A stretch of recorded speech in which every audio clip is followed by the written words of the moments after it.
This is the Bruchim podcast, the only podcast in the world dedicated to Jews who think differently about circumcision.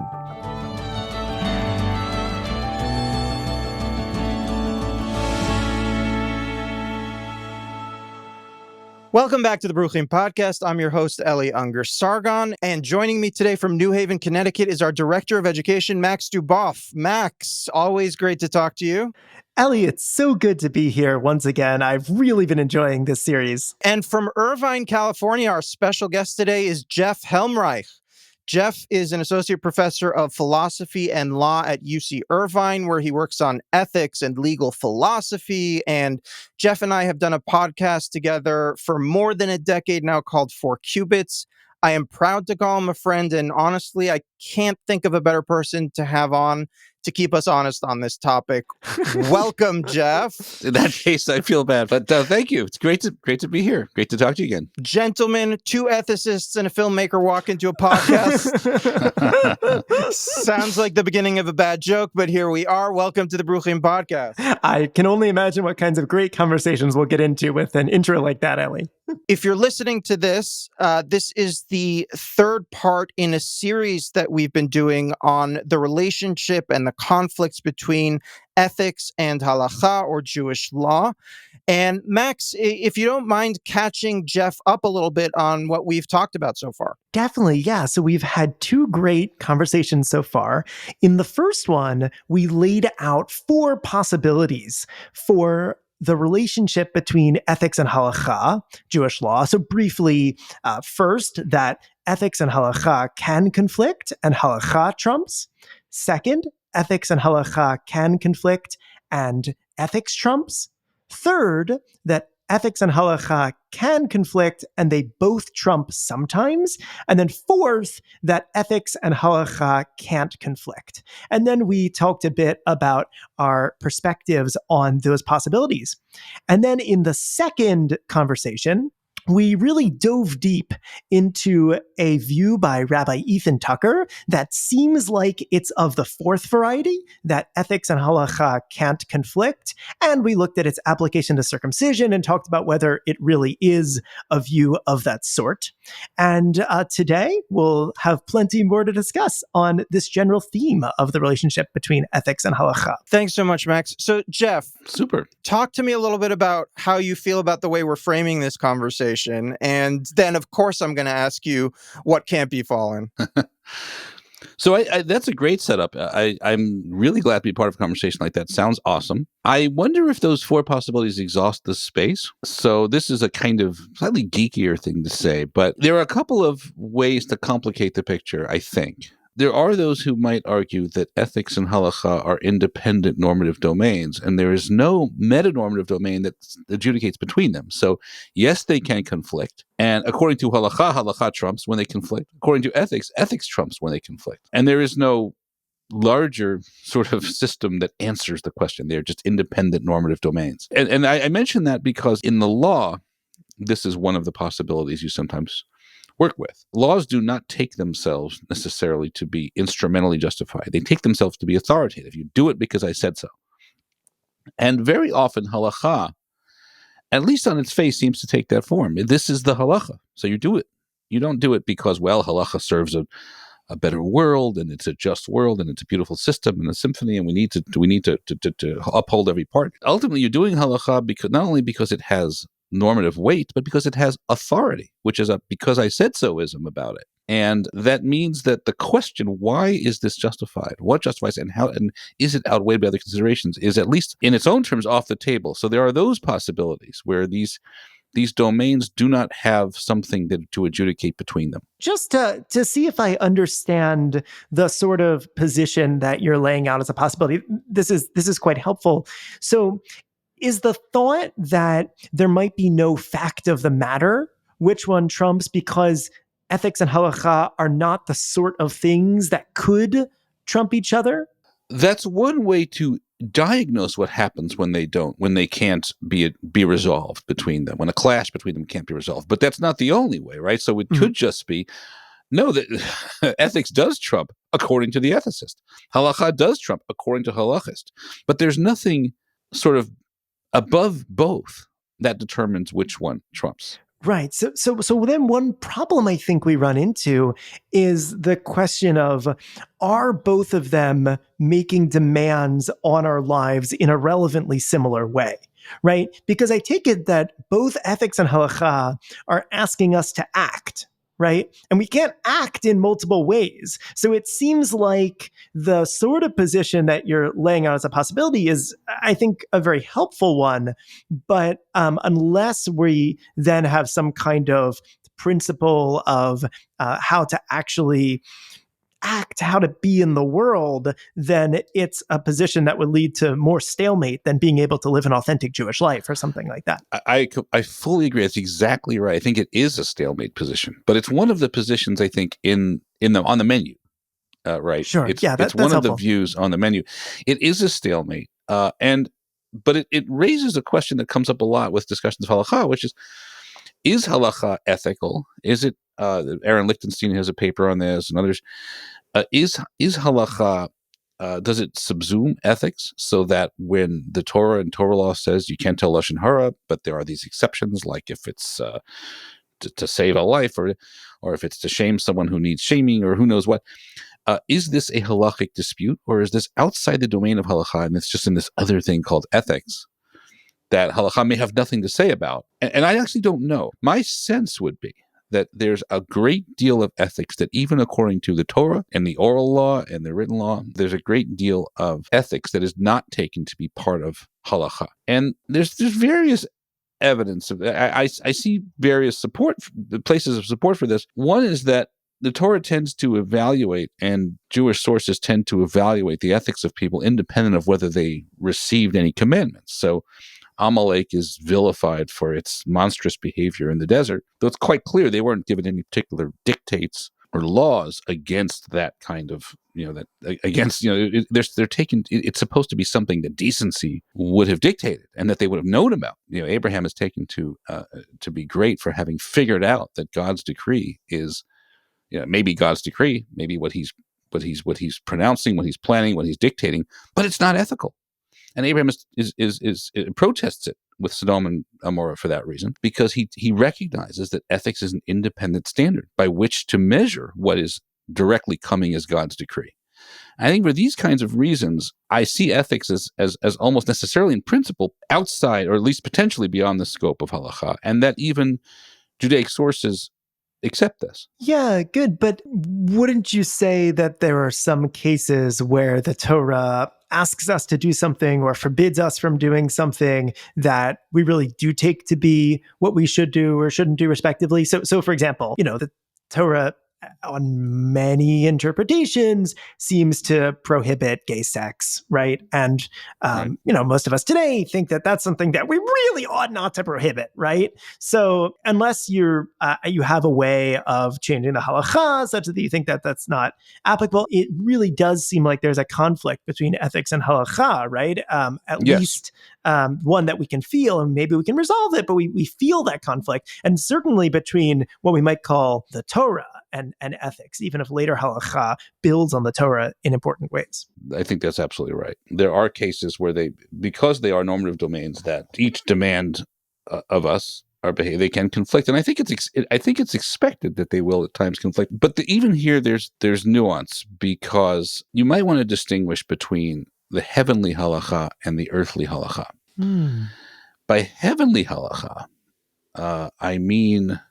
And here I'm borrowing from ideas, so from my friends and colleagues, Aaron Siegel and Sam Lebens. Sam Lebens has a book called The Principles of Judaism, just came out. I'm a big fan of Sam's work, yeah. Oh, okay. So Sam's, I just reviewed it for religious studies. It's a book called The Principles of Judaism. He's had a few books lately, including the apologetics work for Koren's Press as well. The apologetics. So No, yeah. Not using apologetics in a negative way. But sort of defending some form of Orthodox Judaism in some kind of intellectually rigorous way.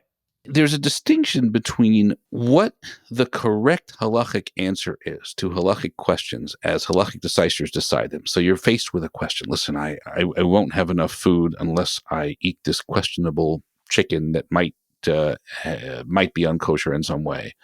Rabbi, what do I do? And the rabbi might come up with an answer. Well, how many chickens do you have? Or, did a rabbi bless it in this way? Does it have this with the lungs or that? There's different things they might do. Do you know this about the person who slaughtered it? When you're in that mode and you're deciding what the answer is, what you're pursuing is not what is what legally am I required to? Because legally you're required to do whatever the rabbi learns out and decrees. That's very easy. But when the rabbi is deciding what to decree and is checking the sources, you might say that what they're investigating in that moment is heavenly halacha, which is to say, what halacha ought to be when the best, most informed legal decisor learns it out. What are the actual halachic truth of the question about the chicken, given all the considerations, including the ethical, including the poverty, all of that. Then there's the practical halacha, the earthly halacha, which is once the rabbi learns it out earnestly and sincerely and decides it, then he's given a psak, a decree, a ruling, and that ruling is, for all intents and purposes, the halacha. That's what you're supposed to follow, what the rabbi or whoever it is, or whatever the process is. Once the process has been followed with integrity, its conclusion is what you follow. The problem is these are two different things. One is the practical deliverances of a procedure or a process is one thing. But then there's the internal search for the truth of the matter that is part of that process. And that's a totally other thing. Because there's no reason that and when someone like Ethan Tucker says it's a problem for halakha to conflict with ethics, I mean, to say that procedural halakha can't conflict with ethics is just crazy, because procedures are in the hands of humans, and humans are fallible, and humans can get things wrong all the time. But if someone said the heavenly halakha can't conflict with ethics, the halakha as it should have been decided if they were really fully all-knowing and fully informed decisors doing it, instead of fallible humans, that I think is a more serious position, one I would take more seriously. Yeah, Jeff, this is a really interesting position, and I want to push back on it a bit, because I would say that halakha is always and only ever embedded in context already, right? Halachic questions aren't coming from nowhere. They're coming from the particulars of human experience and Jewish experience, right? And that's why we have the Midrash, right? About the angels saying, why are you giving the Torah to these flawed human beings? And God says to the angels, right, do you need to be told not to murder? Right? Where this idea is like that halakha actually is meant for the messiness of human life in a way. And I think that actually suggests that we might have more conflicts with halakha, right? So I would say that what you're calling the heavenly halakha is not really a form of halakha. It might be something that we'd want to say about God or something of that sort. It might be a sort of way of thinking or an ideal that we might work towards in some ways, but it's certainly no guide to halakha, not a replacement for halakha. I just want to add also that in the sort of schema that you just outlined, there was a place for ethics at the table, which, again, I'm going to start pressing you to locate you in one of our categories. But it seems to me like, at least in the way you conceive of this sort of dual system, ethics does have a place at the table, which is interesting. Yeah. So although I wanted to early on lay out a place for ethics to have independent normative force, independent of halakha altogether, it's no question halakha is not a neatly separable topic. It's pretty much whatever it is Jewish law requires, and Jewish law is whatever Judaism requires. It's not actually especially legal or particularly legal. It's whatever you are how you apply the commandments to particular things, and it could include ethical considerations. It often does. But I want to insist on this, and this is, I realize this is not an easy sell, but even when you're dealing with the messy nitty-gritty of a particular case, I'll give an example. So when we had Aaron, my son, we made the mistake of watching Cut, Eli's movie, just before, about a month or so before the circumcision. Mistake. That's the perfect time to watch it. No. This is don't worry. This is a great review. This would be you can blurb this. Yeah, Evan, if you haven't seen Eli's movie yet, go watch it. By the way, the DVD retails for it was especially at Esty, especially my wife. It was very moving and very disturbing, and we start to have our doubts. And I said, I remember talking to Eli, talking to other people, and thinking like, look, the way to fulfill the mitzvah is based on this, this stuff in Genesis about with Abraham, a sign being made, a piercing, it seems, being done in the foreskin. can we fulfill the commandment in that way without going all the way towards outright removal of the foreskin? I mean, I'm sorry to get detailed about it, but we were really thinking, is there some way to count as having fulfilled what is being directed of us, what's being demanded of us, in a way that at least incorporates more of the ethical and other concerns about removing the foreskin? And I had some pretty sterile hole punchers at home, and I wanted to really get into the possibilities here. And here's what I want to say about that. What I was asking at that moment, what is the heavenly halacha actually require? What if every rabbi in every stage had interpreted everything correctly? Would they have said, they've made a lot of mistakes over the years, and we're in some level we're committed to them, some level we're bound by them, but let's forget all that. If they had thought everything up right and read everything out right, learned everything out right, what might they have said about what I'm allowed to do so as to incorporate both concerns? And I wanted to know if there was that possibility. Now, I knew what the actual dictates of any recognizable halakhic procedure would produce today. I was just trying to work my way around it. And what I was looking for was something that I think exists, which is, what is the actual halachic truth of the situation? Now, the situation could be in a context, Max, as you just said. It could be in a human experience. It could be in a very messy, complex, nitty-gritty of human experiences and conflicting factors and concerns and interests. But about all those conflicting concerns and interests, there is a correct, necessarily, the procedure depends on this, presupposes a correct heavenly answer that we're trying to figure out. And the result of figuring out, of course, produces an earthly answer, which is the ultimate decree, the ruling, and then the following in a way that's predictable, in a way that's transparent, in a way that transmits to the next case. But up until that moment, there's this magical time where you're still trying to figure out the truth. And it's the same kind of truth that you might say Moses and God were trying to work out. By the way, I made another mistake, which is I took Eli to be a rabbi and asked him the answer. And he said, leave the boy alone. Don't touch him. I stand by my statement. But I just forgot to check Eli's credentials, realize he's not a rabbi. Thank God. I stand by that ruling. And it's a shortcoming on your part, Jeff, that you didn't realize just how high of a level of a rabbi I actually am in the heavenly realm of halakha. So you have heavenly smicha. That's great. Right. You've been ordained by the heavenly court. Wonderful. I mean, not in the actual world, but in this heavenly realm that you're hypothesizing, I definitely have smicha. And you're implying, of course, that I don't. I'm implying that if a person comes to a person with heavenly smicha and asks them a question, they owe it to them. They are obligated to them to give them the truth. And would you have advised Abraham to not be touched? Would I have advised Abraham not to be touched? Abraham can do whatever he wants to his own body.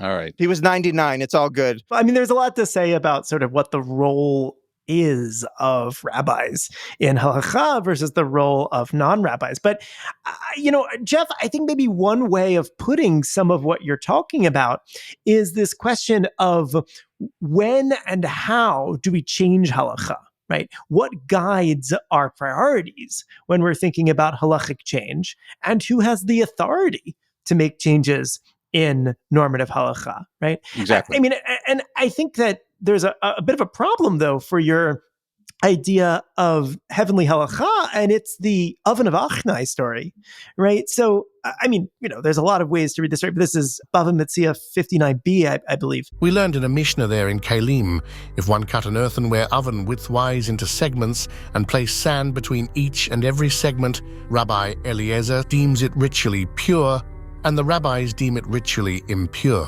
And this is known as the oven of Akhnai.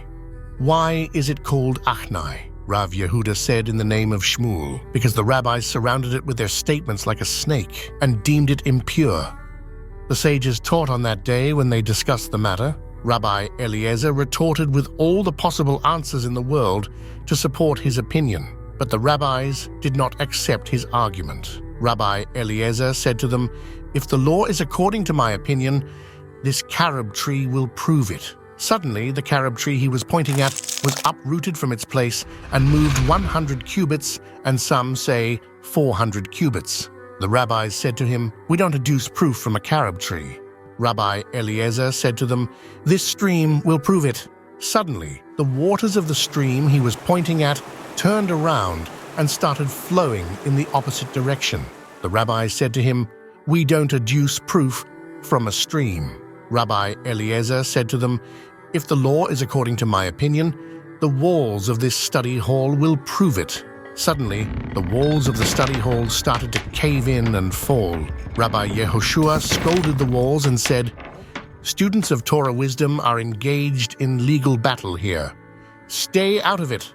The walls did not fall out of respect for Rabbi Yehoshua, but they also did not straighten out of respect for Rabbi Eliezer, and they remain on an incline to this day. Rabbi Eliezer came back and said, if the law is according to my opinion, it will be proven from heaven. Suddenly, a divine voice rang out and said, why are you contradicting Rabbi Eliezer? Don't you know that the law follows his opinion in all matters? Rabbi Yehoshua stood on his feet and said, it is not in heaven.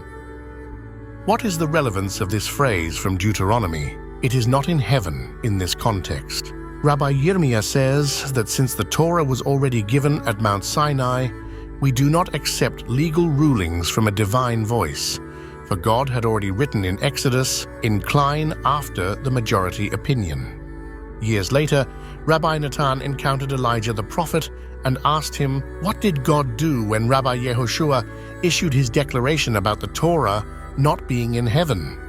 Elijah said to him, God was smiling and saying, my children have triumphed over me. My children have triumphed over me. I think it's a great story for this, but it illustrates, I think, what I'm trying to say, which is, notice, at no point in this debate does anyone say the rabbis are correct or that Eliezer was incorrect.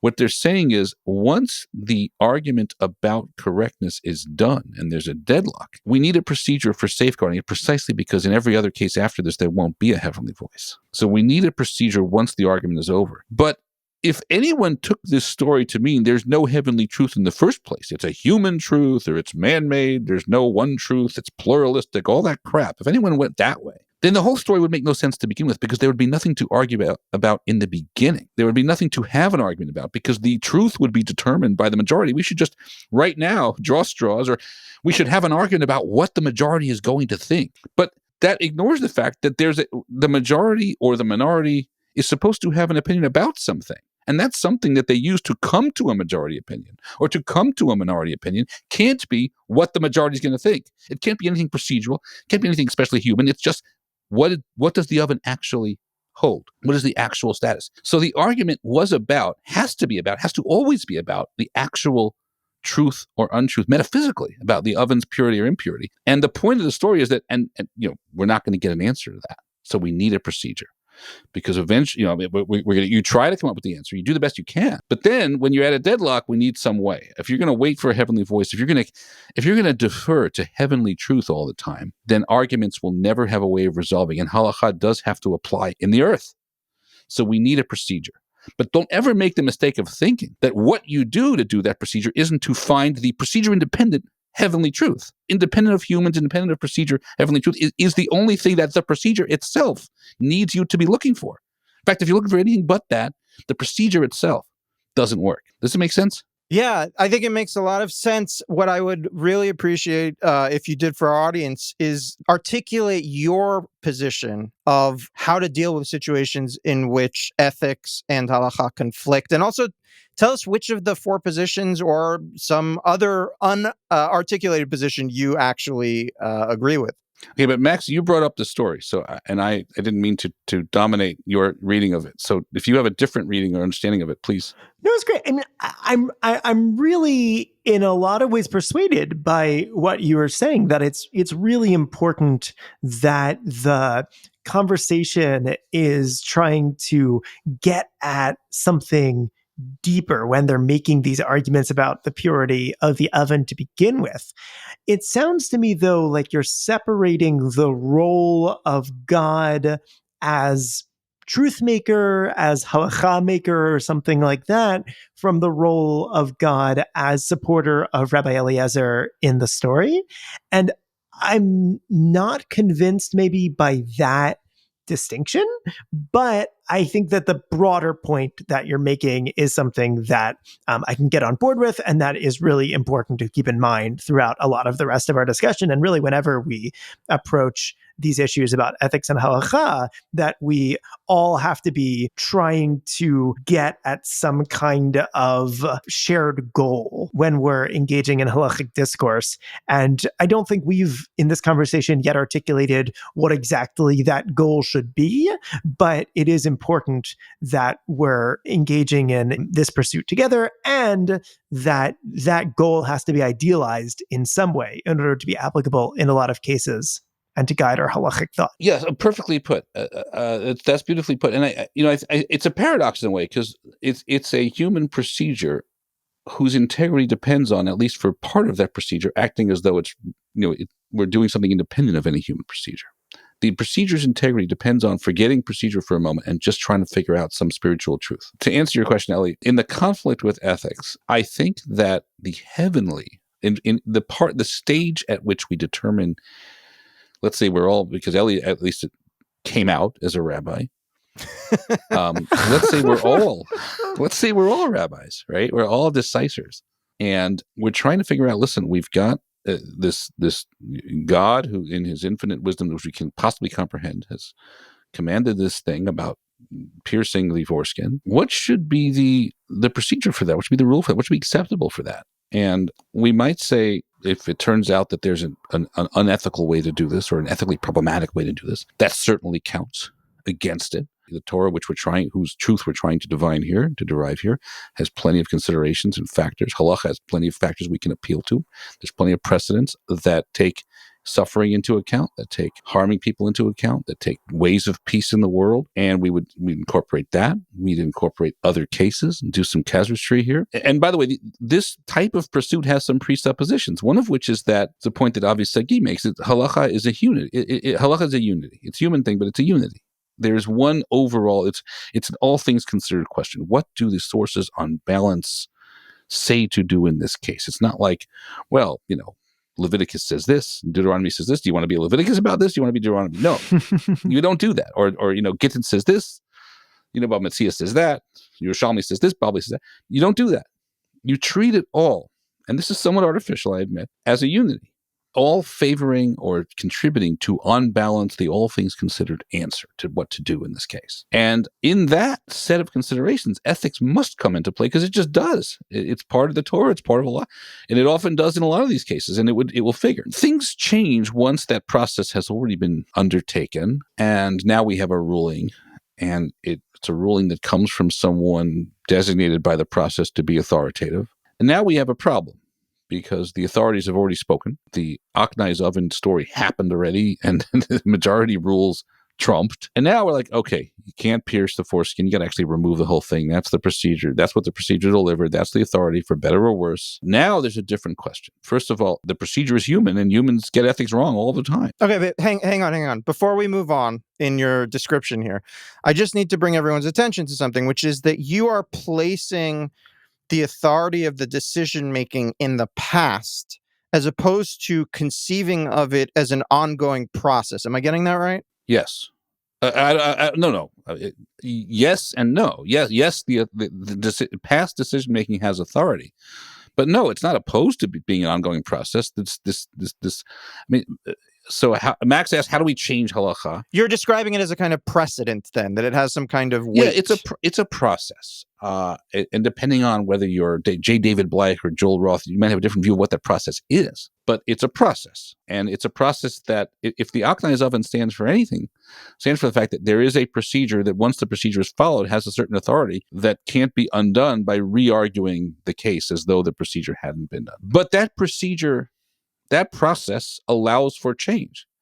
It just allows for change in the same way that it allowed for a ruling in the first place, just through a process, through the right people deciding and learning out in the right way, voting under the right conditions. The process has both a form of discovery and a form of adjudication. The discovery part seeks the heavenly truth, but the adjudication part and the procedural part ultimately involves vote-taking, tallying, credential checking, all that annoying compromised stuff of any human legal system. But that system doesn't prevent change. So, when the rabbis felt that the death penalty stood to be abused, they wanted, on the one hand, to preserve the death penalty. It's in the Torah, but they were worried that the Torah death penalty, the heavenly truth that says that in principle, someone actually guilty of murder should be put to death, it's liable to be applied in cases where someone who's not guilty of murder is put to death. And we have to put in all these safeguards, which pretty much amounted to making it almost never applicable. Yeah. They require 2 witnesses, and they have to be eyewitnesses directly. They can't even see somebody coming out of a cave with a sword dripping in blood. No. There's got to be direct,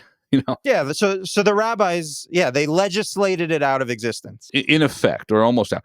Or the story of the rebellious child, a child with something like today might be called opposition defiance disorder. There's a child who's just completely uncontrollably violent and disobedient. They found a way, the Torah did recognize the category, and in principle said these children can be killed or can be, I forget what the ruling was, but they can be banished or whatever. But in practice, the rabbis were afraid to apply this to cases of just bratty kids. So they basically legislated it out of existence. The ability to do that remains. Wait. But before we get on, that statement is a non-orthodox statement, because if you were to speak to someone, I would say the vast majority of people who think about this from an orthodox perspective, they would say, we once had the ability to make changes like that, but one of the defining characteristics of an orthodox approach to Jewish law is the belief that we no longer have the same latitude to make changes, right? No, I disagree with. I think that. Max, am I making this up? No. I mean, Eli, I mean, you're bringing up good points. I mean, I agree that what Jeff is saying is fundamentally not a standard Orthodox approach. Jeff, you raised a distinction a while back that I really appreciated and I want to return to.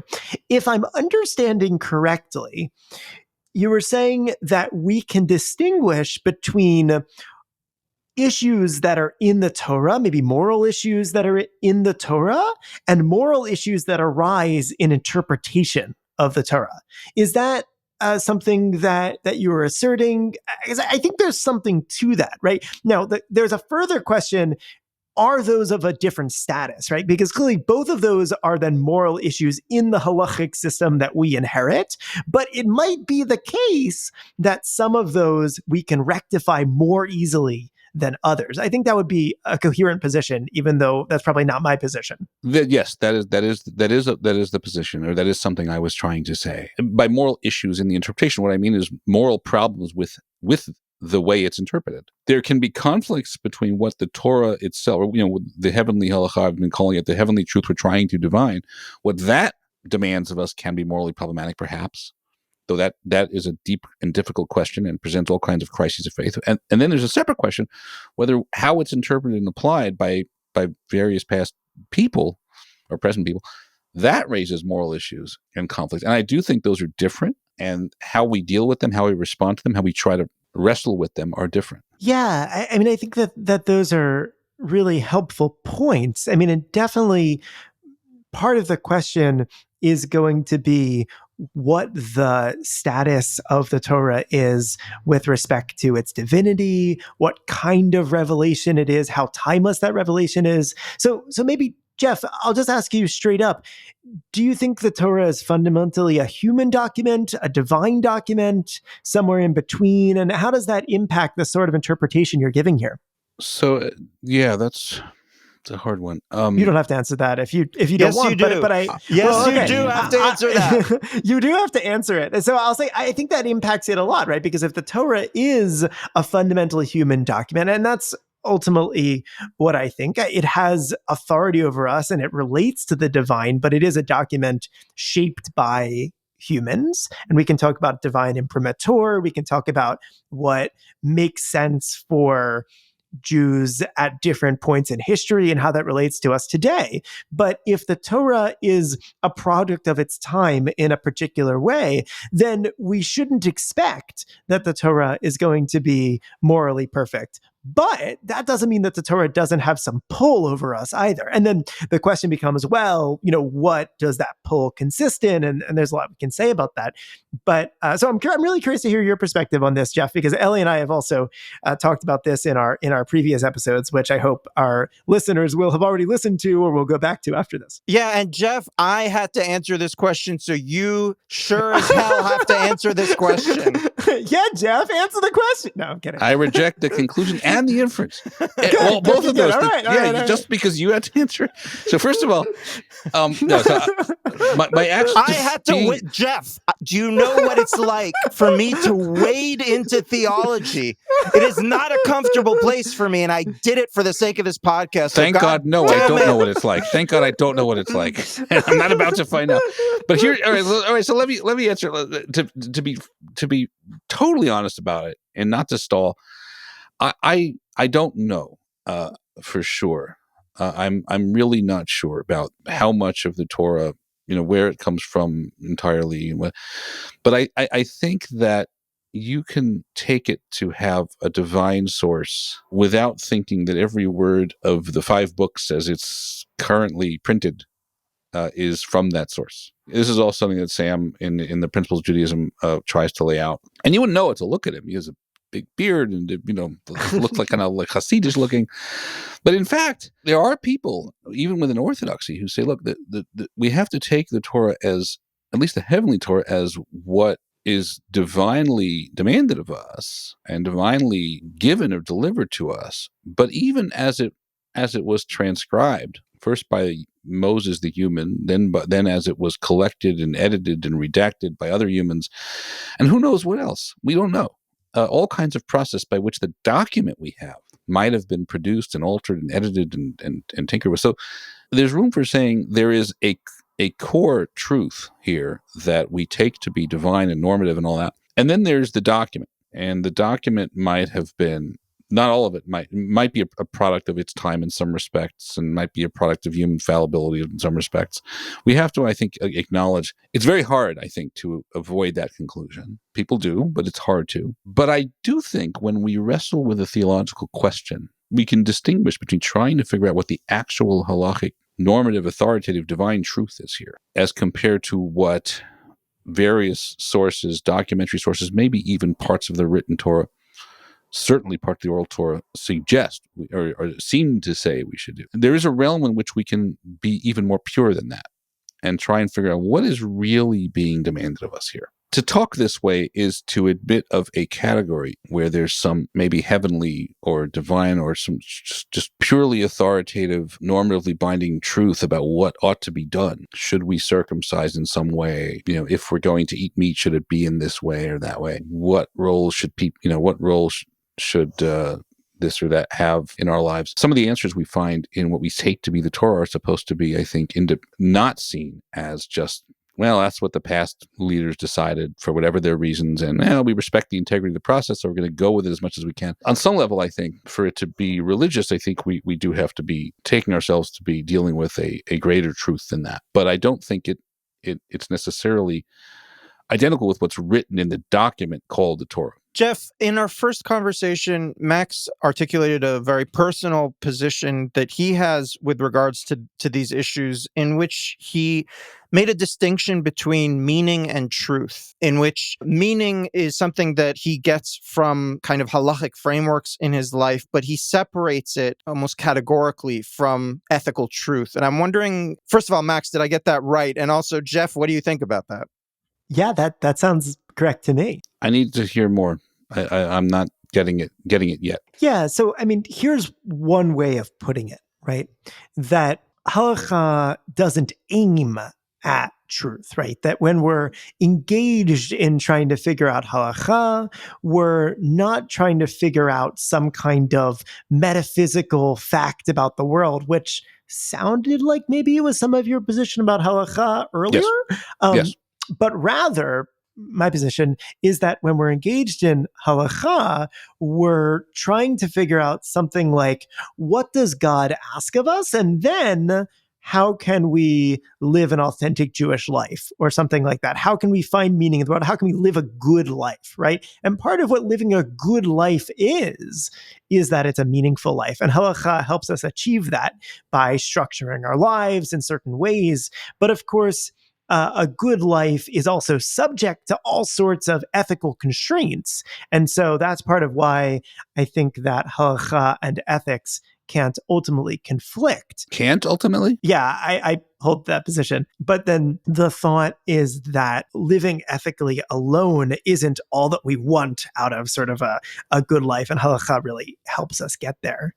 Max, by the way, used to be in my camp, which is camp number 2 in our schema, which is that, of course, halakha and ethics can conflict and ethics trumps, but he has abandoned my camp now for for the warm waters of they can't conflict.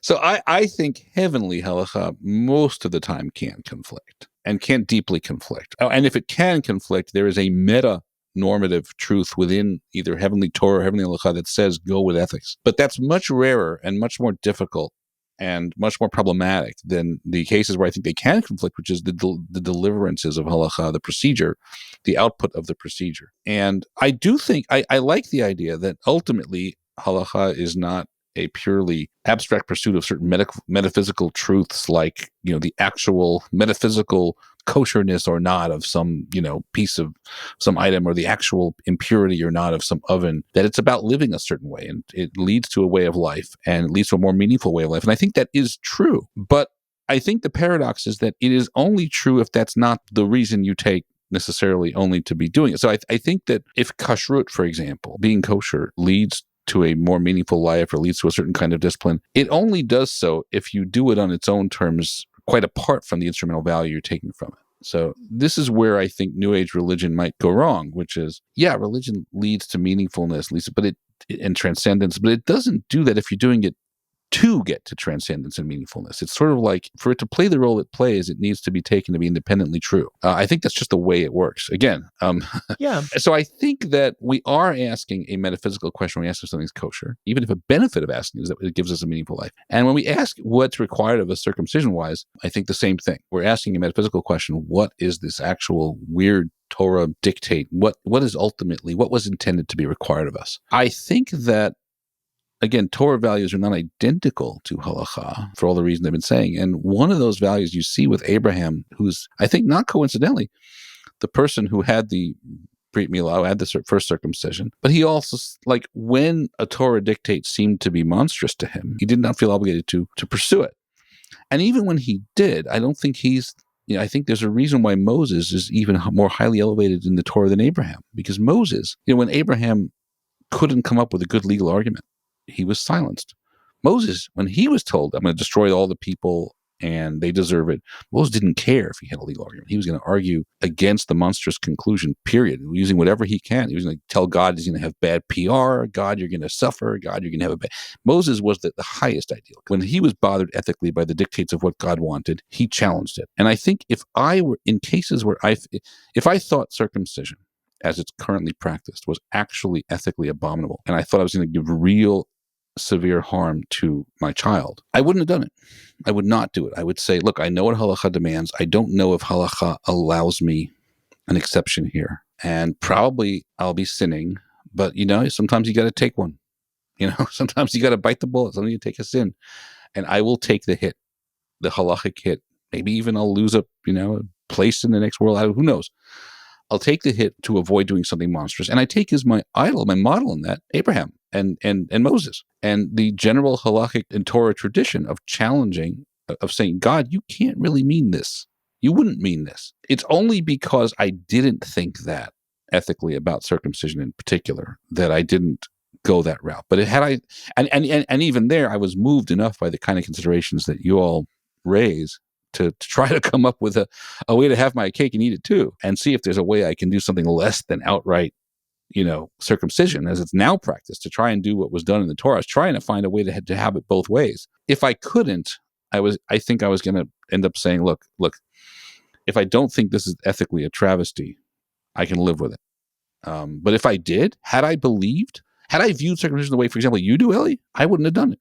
I would not have done it. But I don't know if I would have thought I was permitted or within my halachic rights not to do it. I just wouldn't have done it anyway. Yeah, good, Jeff. So what I'm hearing is that you and I, at least I won't speak for Eli, agree on at least one significant point, which is that ethics serves as a check on halakha, right? And then we can disagree about, what's ethical or unethical in specific circumstances. And that's a really important thing to do as well. But it sounds like you're at least strongly rejecting the idea that halakha sometimes or always trumps ethics. That's right. I am rejecting it. I'm not saying that halakha itself concedes this. Halakha may not on its own terms, but tough on it when it conflicts, I think, dramatically with ethics. Not only do I favor ethics, but I think even Judaic sources on balance favor ethics. Judaic sources also suggest that one should hesitate to do something one finds ethically monstrous, even if halakha seems to dictate it.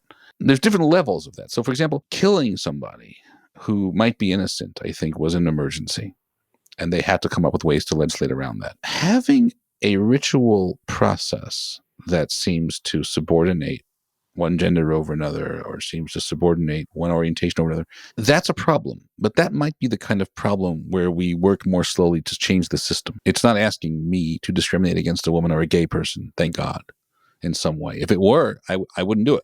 I simply wouldn't do it. But changing the process so that it itself doesn't even symbolically subordinate one gender or one orientation over another, I think that's an imperative thing, and it needs to be done for all the reasons that the Orthodox rabbis have done it in the past in some cases. But that's different from cases where I have to actually mutilate my son, or I have to, in those cases, if it's ethically monstrous, I think ethics certainly serves as a counterbalance to a counterweight to halacha. I wouldn't say to say it's a check makes it sound like judicial review or something. I think it serves as a counterweight to halacha, and one that wins. Next time on the Bruchim podcast. Just the fact that it is a change, a bodily change to which the person didn't consent, is enough for you to consider it a rights violation. Yes, it's a permanent body modification, so it's a rights violation. It's also a violation of another right that I think is very important, which is the right to self-determination. Okay, so here's, I guess, another place where we disagree, and it's good because it's not a merely empirical disagreement. There, I disagree with you on the normative upshot of what you're saying. I don't agree about this right, but I do agree that if there were such such a right could be talked about independent of harm, and I agree that if there were such a right, harm would not be the defining factor, or even the kind of harm I'm calling it a harm that Max is referring to, that I'm calling an expressive or dignitary harm. Max is talking about a non-harm wrong, but even that, you're saying beyond that, there's just a right to bodily integrity. That's right. Right to bodily non-alteration by an outsider without your consent. Yeah, and one possibility that Eli could go for, in addition, would be that a loss of some kind of healthy tissue or something like that constitutes a harm, even if it's not experienced as such, because of some kind of lost potential, right? It doesn't need to be that someone is worse off, but rather if they're losing out on something, that could be construed as a harm, depending on your notion of harm.